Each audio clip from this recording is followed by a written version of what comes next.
187 was revealed. It says that you can approach your wives during the nights of the fast. Hunna libasul lakum wa antum libasul lahunna. Because they are your garments and you are the garments. And then the verse continues that, and Allah knows what you have to do secretly in the nights with your wives. But Allah has forgiven you. And from now onwards, you can approach your wives. And you can take what Allah gives you, the offspring from them. And you can eat and drink till the white thread of dawn is distinct from the black thread. And then you can fast until sunset, until night falls. So when this verse was revealed, Surah Baqarah chapter 2 verse number 187, then it became lawful for the Muslims to approach their wives during the nights of the fast. So now, as far the present rule is, that you cannot approach your wives, have a sexual intercourse with them during the day, right from the break of dawn, from the time of Fajr Salah up to sunset. But immediately after sunset, up to just before the break of dawn, before Fajr Salah, you can approach your wife and it's lawful and you can have a relationship with them. The most grievous amongst the errors in the first category, that is errors committed regarding the obligatory rules and regulations of fasting is, the most common is that Muslims, many a times, they don't do the niyyah for fasting. Intention is very important. Without niyyah, without intention, the fasting is not accepted. So making intention is obligatory. And we'll be discussing this, inshallah, in detail, inshallah, tomorrow. The second error is that many a times, Muslims, even after the Fajr Azan has started, yet they continue eating. And they think that the end of Suhur time is only at the end of the Fajr Azan. In fact, the moment the Fajr Azan starts, the moment the beginning of dawn starts, the Suhur time ends. So this is error which normally nullifies or invalidates the fast. The third error in the first category is that many people, they delay paying their Zakat al-Fitr. And many times they pay after the Eid al-Fitr Salah. If we pay the Zakat al-Fitr after Eid al-Fitr, then it is like normal charity. It does not come under the Zakat al-Fitr. So these three are the most grievous in the first category. The common errors committed in the second category, that is errors that are contradicting the sunnah of the fasting, is number one, many people, they skip their suhoor. Some people, they have an early suhoor. That is, they have the suhoor 1 or 2 hours before the Fajr time. In fact, suhoor is a blessing. Every Muslim should have it. And the Prophet said, we should delay the suhoor as much as possible. We should have it till just before the Fajr time.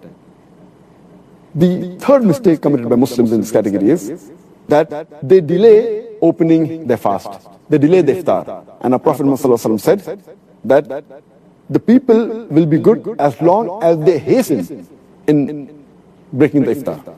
That means immediately after sunset, they should break the iftar.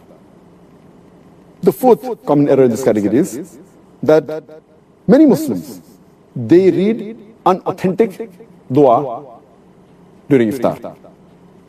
The most authentic dua, as far as iftar is concerned, is Zahab al-Zama wa abtallati uruku wa sabat al-arj, inshallah.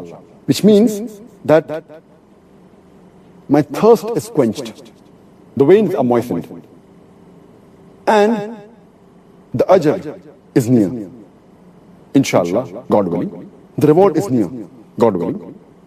And some people, when they read this dua for breaking the fast, they say it before breaking the fast. Before they put their date in the mouth, they say this, and it's contrary to the meaning. The meaning says that my thirst has been quenched. Zahaba zama, wabtallati uruku. My thirst has been quenched, and the veins have been moistened. Your thirst cannot be quenched before breaking the fast. So normally it should be said after you eat the khujur, after you have water and you're satisfied, maybe after some minutes, after you break the fast, then you can read this dua. Zahaba zama, wabtallati uruku, wa sabat al-ajr, inshallah. Which means, my thirst has been quenched, the veins have been moistened, the reward is near, inshallah, God willing. The sixth common error made by Muslims in this category is that many Muslims, they eat excessively during iftar. And many of them even eat throughout the night. The seventh common error is that many of them, they are negligent as far as Tarawih is concerned. Because Tarawih is not a fard, they think it is no problem if a Muslim misses Tarawih. Though Tarawih is not a fard, it's a very important sunnah. And a Muslim who misses Tarawih is missing a great deal of reward.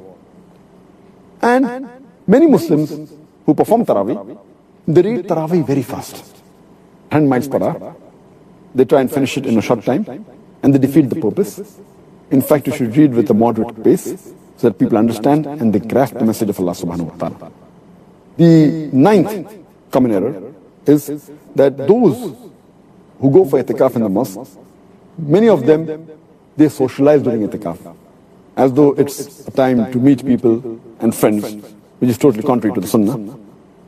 The 10th common error is that many of the Muslims think that the Laylatul Qadr is on the 27th night of Ramadan. And they only worship Allah subhanahu wa ta'ala on this night. In fact, the beloved Prophet Muhammad said, search for the Laylatul Qadr in the odd nights of the last 10 days. The last Ashra, the 10 days. Therefore, Laylatul Qadr can fall either on the 21st night, or 23rd, or 25th, or 27th, or 29th. So this is one of the common errors made by Muslims. The 11th common error is that they spend their time during Ramadan in unproductive work, rather than spending in zikr and worshipping Allah subhanahu wa ta'ala. They should spend their time rather for offering, besides the compulsory salah, the nawafil, the voluntary salah, the sunnah salah. The 12th error made by the Muslims is that they should do dua. The 13th is they should ask for forgiveness. This is month of forgiveness. 14th is they should read the Quran as much as possible to get the blessing of Allah subhanahu wa ta'ala. The 15th is that they fast and they keep themselves hungry, but basically they're not mentally prepared for that fast. And it is as though they're staying hungry. But the main purpose of fasting, to acquire taqwa, is not obtained. This was in brief regarding the second category. Can you mention briefly, again, categorize the common errors made in the third category? The common errors committed by Muslims in the third category, that is errors regarding negligence in performing the fara'id, the obligatory duties in Islam, is that Muslims, many of them, they stay awake the full night.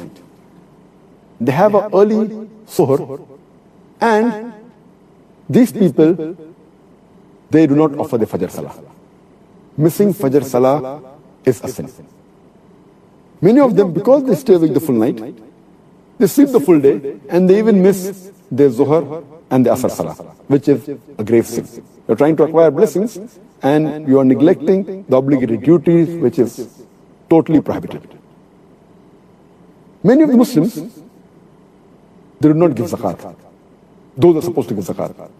And zakat is one of the pillars of Islam, in which every Muslim who has a saving of the nisab level, that is, those who have a saving of 85 grams of gold, they should give 2.5% of their savings every lunar year in charity. It's called as zakat. And the fourth error in this third category is that most of the Muslims give zakat, but they do not calculate the zakat properly. As far